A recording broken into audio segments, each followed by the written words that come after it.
Hello everyone, how are you? I hope you are doing well, right? So, I am your educator Dheeraj Pandey. Welcome to our channel. So, in last class we saw about latent heat. What is latent heat, right?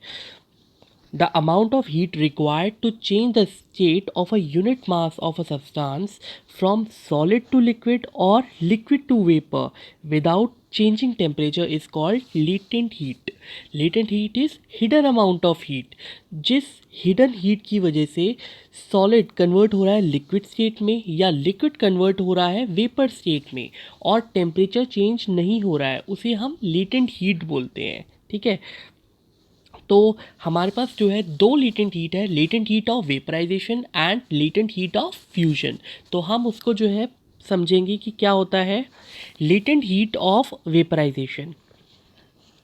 The heat energy required to convert 1 kg of a liquid into gas at atmospheric pressure at its boiling point is known as latent heat of vaporization. Latent heat of vaporization की value है 22.6 into 10⁵ joule पर kg और 540 calorie पर ग्राम। ठीक है, तो अब हम देखेंगे कि इसको समझेंगे कि लेटेंट हीट ऑफ वेपराइजेशन होती क्या चीज़ है। ठीक है, जैसे कि हमारे पास मान लो एक कंटेनर है, इस कंटेनर में जो है वाटर प्रेजेंट है। ठीक है, और नीचे से हम जो है इस बर्नर से इस वाटर को जो है हीट कर रहे हैं और ऊपर जो है एक थर्मामीटर है।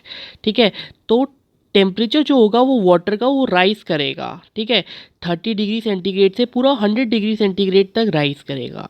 ठीक है, और 100 डिग्री सेंटीग्रेड के बाद ये जो है इसका टेम्परेचर राइज नहीं करेगा। इसका टेम्परेचर राइज इसलिए नहीं करेगा क्योंकि ये जो हम हीट दे रहे हैं इसको वो कन्वर्ट कर रही है लिक्विड को गैसियस स्टेट में। ठीक है, तो ये हिडन अमाउंट ऑफ हीट को हम बोलेंगे लेटेंट हीट। ठीक है, it is a hidden energy responsible for breaking of bonds between the water molecules. Temperature of water do not rise above 100 degree centigrade until all liquid convert to gaseous state. जब तक सारी liquid जो है gaseous state पे convert नहीं हो जाएगी तब तक इसका टेम्परेचर भी राइज नहीं करेगा 100 डिग्री सेंटीग्रेड से। ठीक है, तो अगर मैं एक क्वेश्चन पूछूं कि हाथ जो है किससे ज़्यादा जलेगा तुम्हारा, 100 डिग्री स्टीम से या फिर 100 डिग्री वाटर से, तो ऑब्वियसली 100 डिग्री स्टीम से जो है तुम्हारा हाथ ज़्यादा जलेगा बिकॉज उसके अंदर जो है hidden amount of heat present है। ठीक है, तो उसी को हम जो है लेटेंट हीट ऑफ वेपराइजेशन भी बोलते हैं। तो हमारा हाथ जो है ज़्यादा किससे जलेगा, 100 डिग्री स्टीम से जो है हमारा हाथ ज़्यादा जलेगा। ठीक है, तो नेक्स्ट हम देखते हैं what is latent heat of fusion. The heat energy required to convert 1 kg of a solid into liquid at atmospheric pressure at its melting point is known as latent heat of fusion. ठीक है, तो latent heat of fusion की value है 3.3 into 10⁵ joule पर kg और 80 calorie पर ग्राम। ठीक है, जैसे हम समझते हैं कि यहाँ पे जो है हमने आइस का एग्जाम्पल लिया है। ठीक है, तो यहाँ पे जो है आइस प्रेजेंट थी और यहाँ पे हमने जो है थर्मामीटर लगा रखा है। ठीक है, तो यहाँ पे हम नीचे से इसको जो है आइस को हीट कर रहे हैं, तो इसका टेम्परेचर मान लो -20 डिग्री सेंटीग्रेड पे जो है ये आइस है, इसका टेम्परेचर जो है राइज करेगा 0 डिग्री सेंटीग्रेड तक। ठीक है, बट 0 डिग्री सेंटीग्रेड के बाद इसका टेम्परेचर राइज नहीं करेगा until and unless whole solid is converted to liquid state. जब पूरा सॉलिड जब पूरी आइस कन्वर्ट हो जाएगी लिक्विड स्टेट में तब इसका टेम्परेचर जो है राइज करेगा। ठीक है, तो यहाँ पे जो हिडन अमाउंट ऑफ हीट है वो ही रिस्पॉन्सिबल है कि सॉलिड जो है कन्वर्ट हो रहा है लिक्विड स्टेट में। So it is latent heat of fusion. ठीक है, तो अगर मैं पूछूं कि तुम्हारी कोल्ड ड्रिंक जो है कौन ज़्यादा ठंडा करेगा, एक आइस या फिर वाटर। ठीक है, आइस एट 0 डिग्री सेंटीग्रेड और water at 0 degree centigrade. Obviously तुम्हारी जो कोल्ड ड्रिंक है वो आइस ठंडी करेगी that is at 0 degree centigrade. ice is used to make cold drink more cold as it is having less energy. We do not use water to make cold drink more cold as it is having higher energy. तो तुम्हारी soft drink को ठंडा करने के लिए हम जो है आइस का यूज़ करते हैं जो 0 डिग्री सेंटीग्रेड पे होती है, क्योंकि उसके अंदर जो एनर्जी होती है वो कम होती है इसलिए। ठीक है, तो अब हम जो है इसका एक ग्राफ पढ़ेंगे जो बहुत ज़्यादा इम्पॉर्टेंट है, graph of temperature versus heat. तो हम देख सकते हैं कि at X axis we are having temperature, okay, and at Y axis we are having heat. तो हमारे पास मान लो कोई सॉलिड प्रेजेंट है, आइस प्रेजेंट है एट -20 डिग्री सेंटीग्रेड और उसका हम हीट कर रहे हैं। ठीक है, तो उसको जब हम हीट करेंगे तो वो जो है लिक्विड स्टेट में जो है कन्वर्ट होना जो है स्टार्ट हो जाएगा। ठीक है, तो सॉलिड स्टेट से जब उसका टेम्परेचर राइज हुआ, जब वो 0 डिग्री सेंटीग्रेड पे होगा तब वो जो है मेल्ट होना स्टार्ट होगा और यहाँ पे जो है वो लिक्विड स्टेट पे कन्वर्ट होना स्टार्ट हो जाएगा और वो फाइनली यहाँ पे लिक्विड स्टेट में आ जाएगा। फिर ठीक है, जब वो लिक्विड स्टेट में आ जाएगा, लिक्विड स्टेट में आने के बाद उसका फिर से टेम्परेचर राइज करेंगे 100 डिग्री सेंटीग्रेड तक।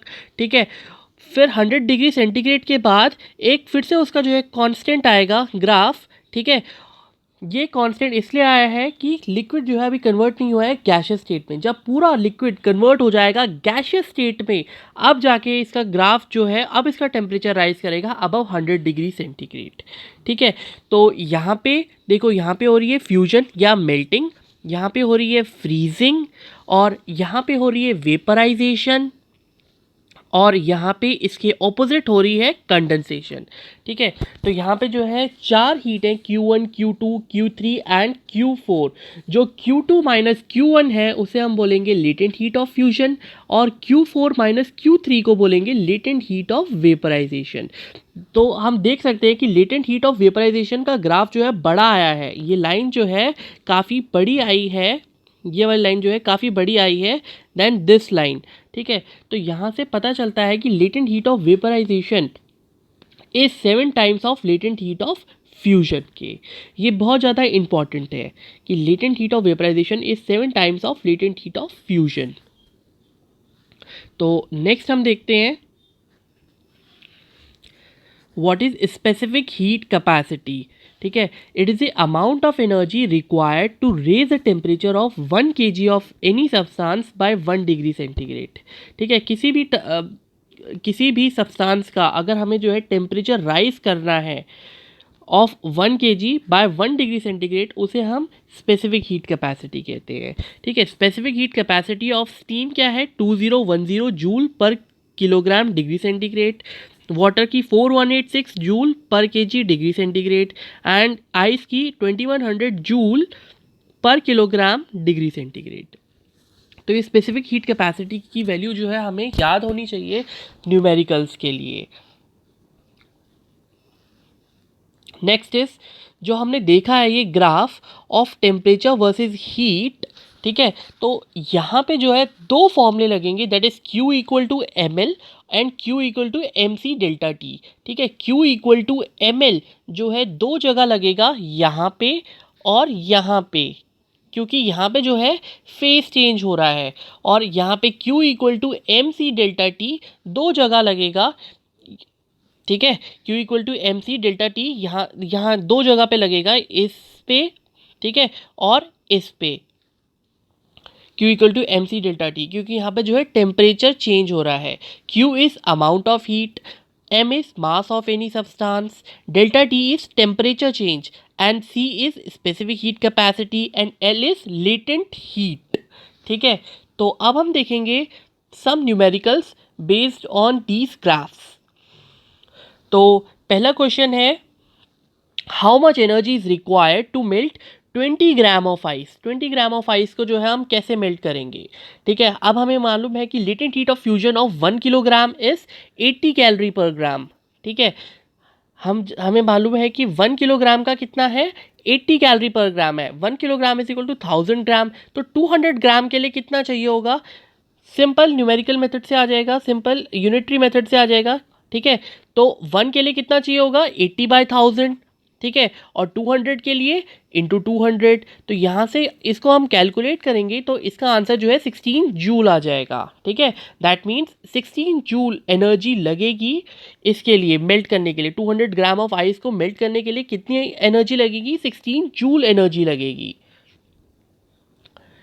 Next is how much heat is required to convert 0.15 kg of water from 20 degree centigrade to 55 degree centigrade, ठीक है। तो ऑलमोस्ट यहाँ पे जो है सिर्फ टेम्परेचर चेंज हुआ है। टेम्परेचर चेंज के लिए हमारे पास फॉर्मूला है mc∆T। Q इज हीट जो निकालनी है हमें, m is mass of a substance, c is specific heat capacity of water, ठीक है। यहाँ पे 20 डिग्री सेंटीग्रेड से 55 डिग्री सेंटीग्रेड पर यहाँ पे जो है वाटर एग्जिस्ट कर रहा है, तो इसलिए हम जो है specific heat capacity of water लेंगे, that is 4186 joule per kilogram per degree centigrade. और delta T is temperature change. Temperature change जो है 35 डिग्री सेंटीग्रेड आएगा, जब 55 में से 20 माइनस कर दोगे, ठीक है, तो हमारा 35 डिग्री सेंटीग्रेड आएगा, ठीक है।